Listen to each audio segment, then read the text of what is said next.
নমস্কার, তোমাদের সবাইকে সানা স্মাইল এডুকেশন সেন্টারে স্বাগত জানিয়ে আজকের ক্লাসটি শুরু করছি।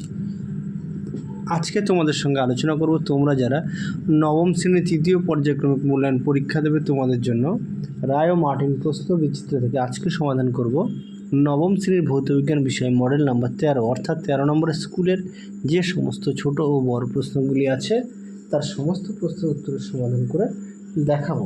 চলো দেরি না করে মূল বিষয়ে যাওয়া যাক। দেখো, প্রথমে আমরা গ্রুপ এর প্রশ্নগুলো সমাধান করে দেখাবো। এক দাগের প্রশ্নের উত্তরটি হবে অপশান এ। তারপরে দেখো দুই দাগের প্রশ্নের উত্তরটি হবে অপশান বি। পরবর্তী দেখো তিন দাগের প্রশ্নের উত্তরটি হবে অপশান এ।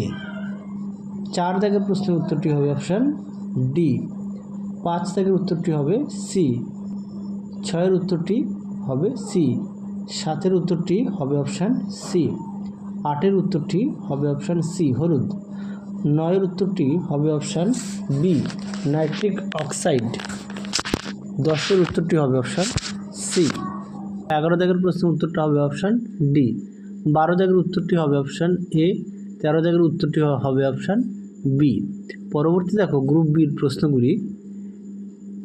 আমি প্রশ্নগুলো আর বলছি না, শুধু উত্তরটা বলেছি। এক দাগের উত্তরটি হবে 0.4%। 2 দাগের উত্তরটা হবে হ্রাস পাবে। তারপরে দেখো 2-এর অথবা প্রশ্নের উত্তরটি দেখো একটি আয়তাকার পরাবৃত্ত হবে। পরবর্তী দেখো 3 দাগের প্রশ্নের উত্তরটি দেওয়া রইল। 4 দাগের প্রশ্নের উত্তরটা দেখো উপরে লিখে দিয়েছি 20 ডিগ্রি সেলসিয়াস উষ্ণতায় প্রায় 72.8। তারপরে দেখো অথবা দিয়ে প্রশ্নের উত্তরটি হ্রাস পাবে। 5 দাগের প্রশ্নের উত্তরটি জলে ডুবে যাবে। 5 দাগের প্রশ্নের উত্তরটি হবে জলে ডুবে যাবে। তারপরে দেখো 6 দাগের প্রশ্নের উত্তরটা দেখো ডান স্তম্ভের পাশে লিখে দেওয়া আছে জে থমসন ও রবার্ট মিলিকান। আর তারপরে দেখো অথবা প্রশ্নের উত্তরটি হবে রেডিয়াম, যা থেকে আলফা কণা নির্গত হয়। পরবর্তী দেখো 7 দাগের প্রশ্নের উত্তরটিও দেখো ডান স্তম্ভের পাশে লিখে দেওয়া আছে দাগ নম্বর দিয়ে একই ভরের মধ্যে হালকা বস্তুর পরমাণুর সংখ্যা বেশি হবে। দেখো 8 দাগ প্রশ্নের উত্তরটা হবে 16। তারপরে দেখো 8 দাগের প্রশ্ন দেখো একটা আছে C2H4 এর মোলার ভর কত, উত্তরটা হবে 28 গ্রাম পার মোল। আর অক্সিজেনের বাষ্প ঘনত্ব, উত্তরটা হবে 16। পরেরটি দেখো বাম স্তম্ভের সঙ্গে ডান স্তম্ভ মেলাও। 1-এর উত্তরটি হবে 2, বি এর উত্তরটি হবে 3, সি এর উত্তরটি হবে 4, ডি এর উত্তরটি হবে 1। 10-এর উত্তরটি দেখো হবে 70। 11 দাগের উত্তরটি হবে ক্ষারীয়। অথবা দিয়ে প্রশ্নের উত্তরটি দেখো উপরে লিখে দেওয়া আছে। 12 দাগের প্রশ্নের উত্তরটা দেখো আমি ছোট্ট করে লিখে দিয়েছি। উত্তরটি হবে কপার সালফেট দ্রবণ একটি প্রকৃত দ্রবণ যেখানে কণার আকার এত ছোট যে তারা আলোকে বিক্ষিপ্ত করতে পারে না। পরবর্তী দেখো 13 দাগ উত্তরটি হবে ক্লোরিন গ্যাস। পরবর্তী দেখো 14 দাগের উত্তরটি হবে নাইট্রেট। 15 দাগের উত্তরটি হবে 100 জুল। 16 দাগের উত্তরটি হবে হয় না। অথবা দিয়ে প্রশ্নের উত্তরটি শূন্যস্থান 980। তারপরে দেখো আর 17 দাগের প্রশ্নের উত্তরটি একটি চিত্র অঙ্কন করতে বলছে জলের ঘনত্ব উষ্ণতার রেখচিত্র। তোমরা একটু কষ্ট করে পাঠ্য বই থেকে দেখে নিও। পরবর্তী দেখো 18 দাগের উত্তরটা হবে 0.01 ডিগ্রি সেলসিয়াস। 19 দাগের উত্তরটা হবে ডপলার। আর 20 দাগের উত্তরটি হবে 0.01%। পার্সেন্ট না, সেকেন্ড।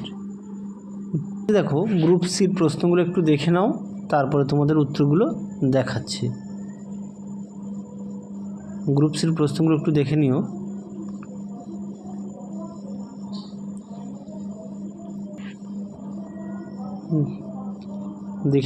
প্রশ্নগুলি।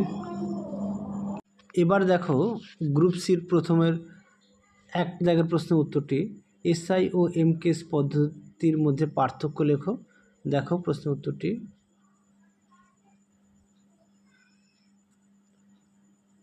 পরবর্তী দেখো অথবা দিয়ে যে প্রশ্নটি আছে তার উত্তরটি দেখো। পরবর্তী দেখো 2 দাগের প্রশ্নের উত্তরটি।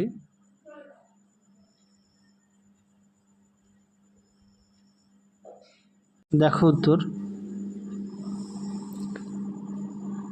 পরবর্তী দেখো 3 দাগের প্রশ্ন, তার উত্তরটি দেখো, দেখে নিয়ে উত্তরটি। দেখো মোট 4টি দেওয়া আছে, তোমরা এখান থেকে পড়ে 2 থেকে 3টে দেবে, যেহেতু প্রশ্নের মান 2।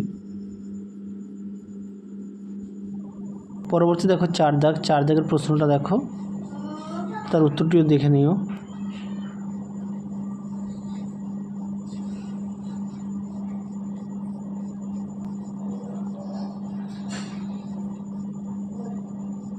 পরবর্তী দেখো 5 দাগ, 5 দাগের প্রশ্নটি দেখো,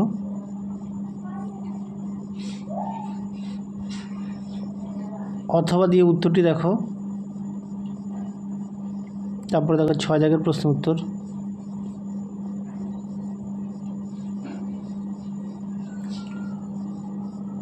পরবর্তী দেখো 7 দাগের প্রশ্ন, তার উত্তর,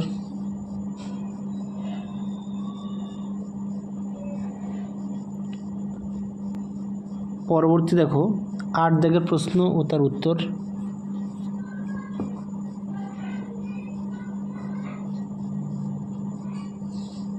পরবর্তী দেখো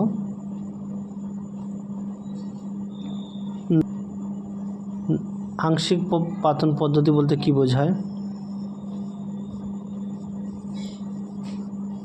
পরবর্তী দেখো 10 দাগ,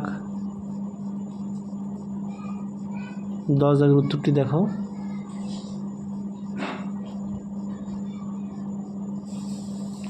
পরবর্তী দেখো 11 দাগের প্রশ্ন, 10-এর অথবা প্রশ্নটি দেখো, তার উত্তরটি দেখো। পরবর্তী দেখো 11 দাগের প্রশ্ন, তার উত্তরটি।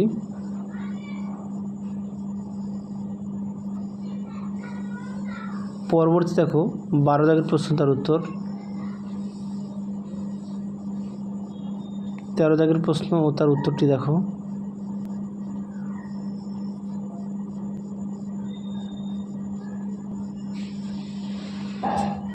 পরবর্তী দেখো অথবা প্রশ্নটি 13-র উত্তরটি দেখো।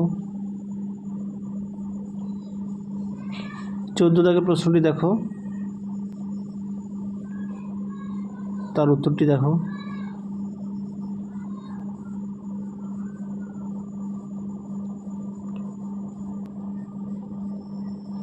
পরবর্তী দেখো 15 দাগের প্রশ্ন ও তার উত্তর। দেখো 15 দাগের প্রশ্ন উত্তর সুন্দর করে দেওয়া আছে, দেখে নিও।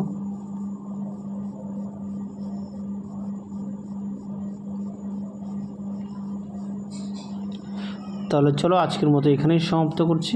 আবার দেখা হবে খুব শীঘ্রই তোমাদের পরবর্তী ভিডিওতে। তোমরা সবাই সুস্থ থেকো, ভালো থেকো। আজকের মতো টাটা।